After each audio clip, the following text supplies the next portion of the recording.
Hey friends, Alan Lee here with Honestly Handyman Services, and I wanted to talk today about the steps needed to start a successful handyman business. Now, I took some notes here so I wouldn't forget. I was thinking about this earlier today, and I really think that these steps here are very integral in creating your own personal handyman business. Number one, what I would say that you need to do, and that what has helped me the most, is surrounding yourself with like-minded people.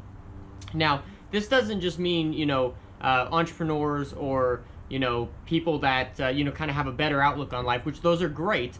What I particularly mean by this is surround yourself with other people who are interested in starting handyman business or have started handyman businesses in the past. Now, this is extremely hard around your neighborhood or area because more than likely you only know, a couple people in your neighborhood, and most likely they are not in the construction field. Oftentimes, or sometimes they are.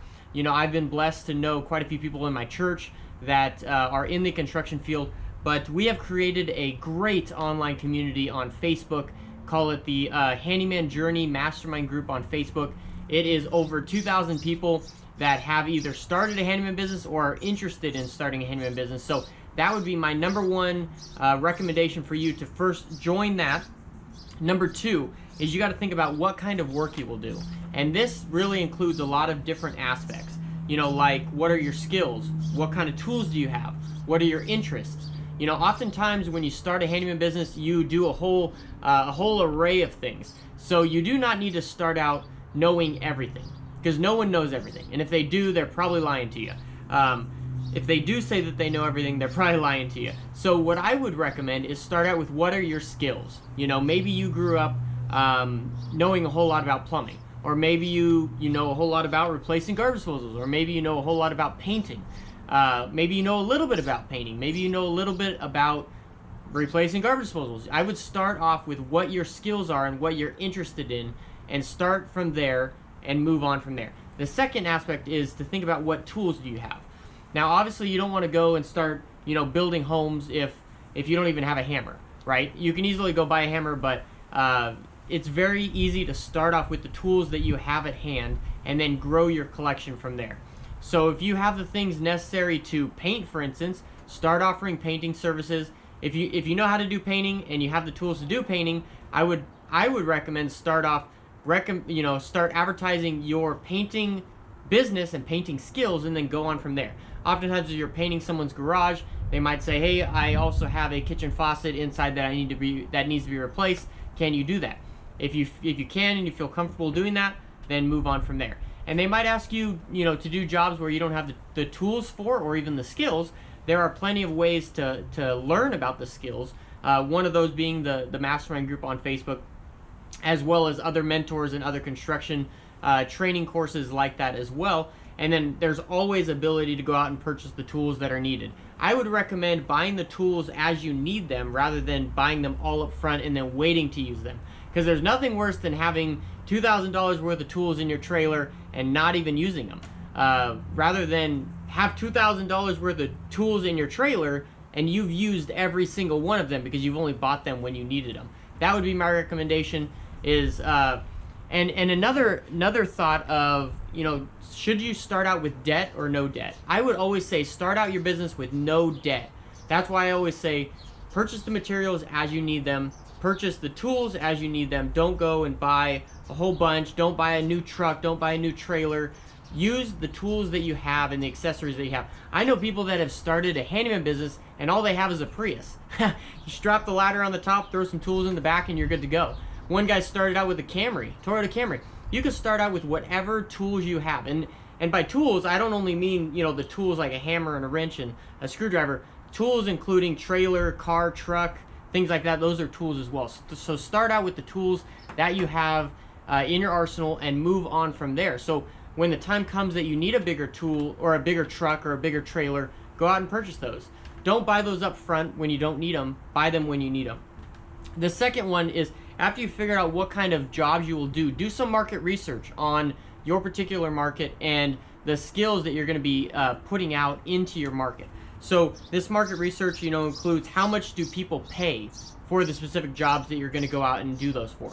Now, the first thing that I would say, aside from the Handyman Journey a Facebook group, because that is extremely helpful. Like, you can ask, there's people from all around the world on there that will tell you, what they charge in their specific area, but it varies from area to area and needs as well, which we're going to get in that in a few here.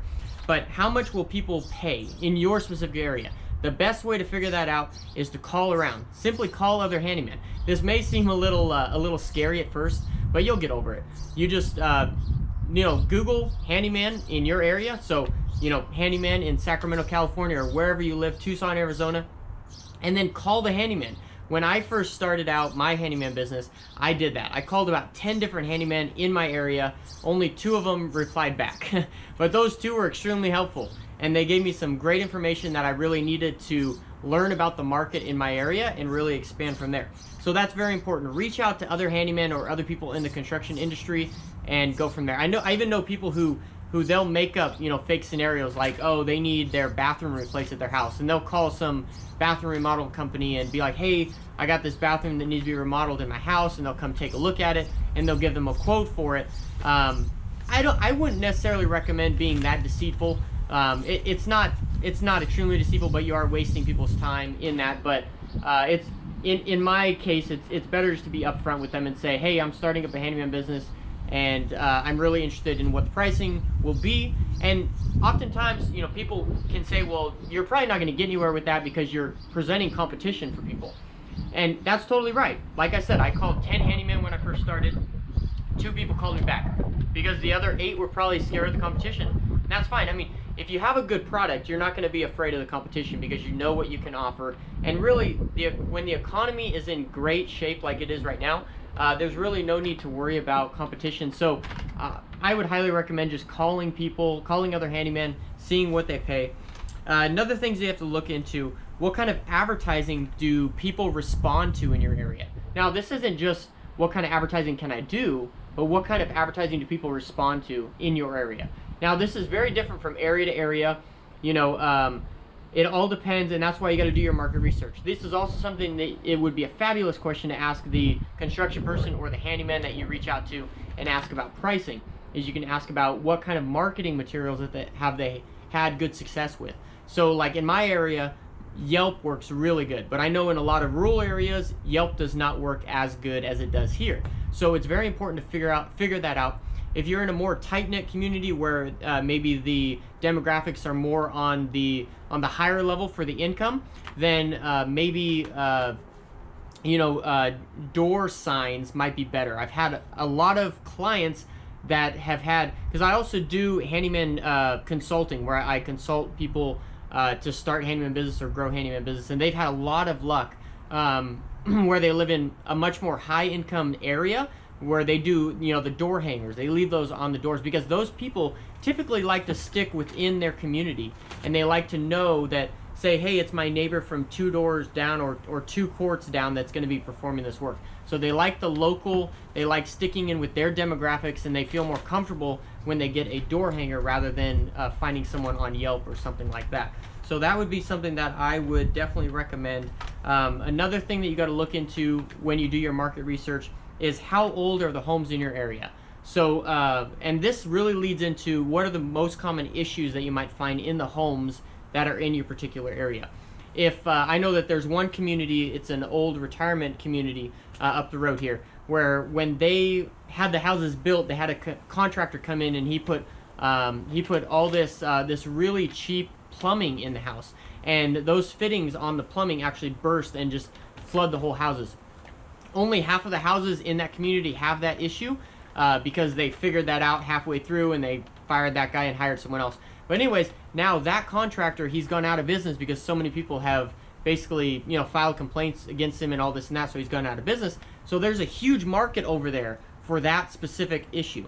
So if you find out how old your homes are, what the most common issues are in those homes, you will be able to target those specifically. Like if you know that most of the homes in your area, say are 50 years old or whatever, you can probably go around and recommend new roofs, new siding, paint jobs, things like that, things that would happen with the deterioration of age. Whereas if the homes in your area are only 5 years old, then you may not be able to recommend those maintenance items as you would where the houses are 50 years old, if that makes any sense.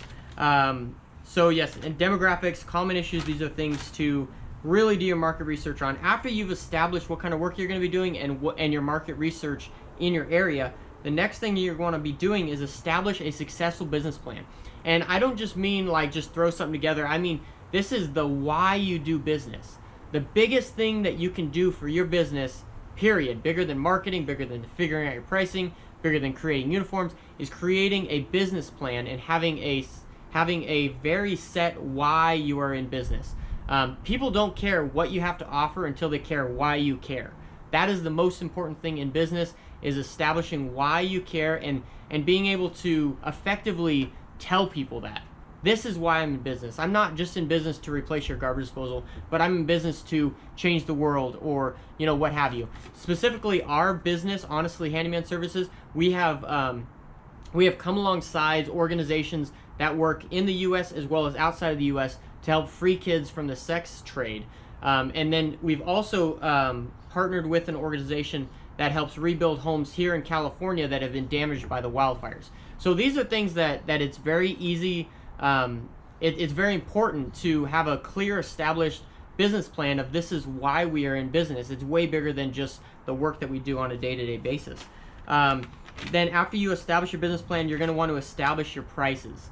Now, this is a very hard thing to do. Establishing your prices as a handyman is one of the hardest things that you'll ever do as a handyman. We've created a course over at handymanjourney.com that walks you through your pricing and how to figure out your pricing so that you will actually make a profit rather than lose money and be in business for years to come. So with pricing, there's a few different things that you have to think about. Number one would be your need as a handyman. What are your specific needs as a handyman? And this also leads into, are you married? Do you have kids? Does your wife work? Is she a stay-at-home wife? Is she a stay-at-home mom? Does she bring in income? Does she have insurance outside of the home? There's a lot of factors that play into that. If your wife is a stay-at-home mom and she doesn't have any income coming in from any other place, then you're going to have to factor in things like your needs would be expenses that are needed on your home, mortgage, electricity, water, things like that. And then also things that go into your need is your cost to run a business. So aside from your personal need, you have to think about your costs of running your business. So that includes, your truck payments, your trailer, your insurance, your licenses, your marketing, your vehicles, things like that. These are all things that go into establishing your prices. And again, we have an in-depth course over at handymanjourney.com if you're interested in that. And then after you've established what your prices will be, you need to establish your marketing strategy. We also have a course over at handymanjourney.com about establishing your marketing strategy, a marketing strategy that will work for years to come. And this includes all the things that you've learned on the steps prior, which was doing your marketing research. So you can't establish an effective marketing strategy without doing your market research first. So what you're going to do is place ads with intention. So you're not just going to throw money at advertising every which way. You're going to want to do your market research before and figure out which marketing strategies work in your area and target those and spend the money on those. Don't be afraid to spend money on marketing. That's the number one issue that I see people do when they start a business, is they're afraid to put money into marketing and then their business fails. The moment that you think that you don't need to market anymore, the moment that you think that you have enough business, is the moment that your business starts going downhill because you cannot get new business. Word of mouth and customer retention, that's the number one key, but you also have to have new business coming in order to sustain future growth. If you want to remain just a one-man shop and just working on the clients that you have, 2-3 years into it, you're going to have enough work just by word of mouth just to stay busy. But if you have a bigger vision for your business and you want to continue and have that future growth, you're going to need to keep bringing in all those new clients. So that's very important. The next thing that you have to do is network. Network and never stop networking with people in the business, in the construction business, and people outside of it. One of the greatest things that you could do, and my marketing professional talks all about it, is getting involved in a chamber of commerce. And your local chamber of commerce is huge because you're really meeting other network professionals that will help spread your name amongst your community, and you're becoming known as a community leader in your community.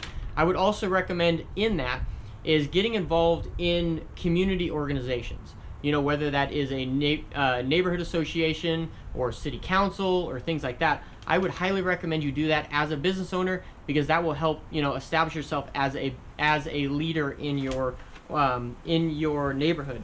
The next thing, pass out flyers if you found out that is a good marketing strategy for you to do. In most areas, except if it's super rural, passing out flyers will definitely help. And then last but not least is post on social media. So the statistics are the average person by the time they're 20 years old knows about 2,000 people. So if you say, your great aunt Betty or whatever, she's on Facebook, and she roughly knows 2,000 people by the time she was 20. So if she's 40, multiply that by 2, so on, so on, so on. So when you post on Facebook and say she shares it, you're reaching her 2,000, 4,000, 8,000 people that she possibly knows. You are reaching more people than just her. So by posting on Facebook, a simple post on Facebook, it can do wonders for your business, more than you even imagine. And another thing that I would recommend is create a business profile on all social medias and post on there daily. You need to have a good website, and this is getting more into the marketing side of it, which we go very in depth into in our marketing course on handymanjourney.com. But you need to create a website, and then you need to link that website to every social media post that you do. So remain active on social media every single day, and link that over to your website, because you're going to be transferring those leads from just seeing your posts on Facebook or Instagram over to actual leads that want work done off of your website. So this is just a list of a few things that I've compiled on how to start a successful handyman business. If you have anything to contribute, I would highly recommend you leave me a comment in the comment section below. Definitely go and check out handymanjourney.com. We have a free ebook over there that we'd love for you to read about starting a handyman business and getting involved into that. So thank you so much. The link for the Handyman Mastermind group is in the description below. And if you have any questions, feel free to leave me a comment. Also, like this video and subscribe to this channel. Thank you all so much, and have a fantastic day.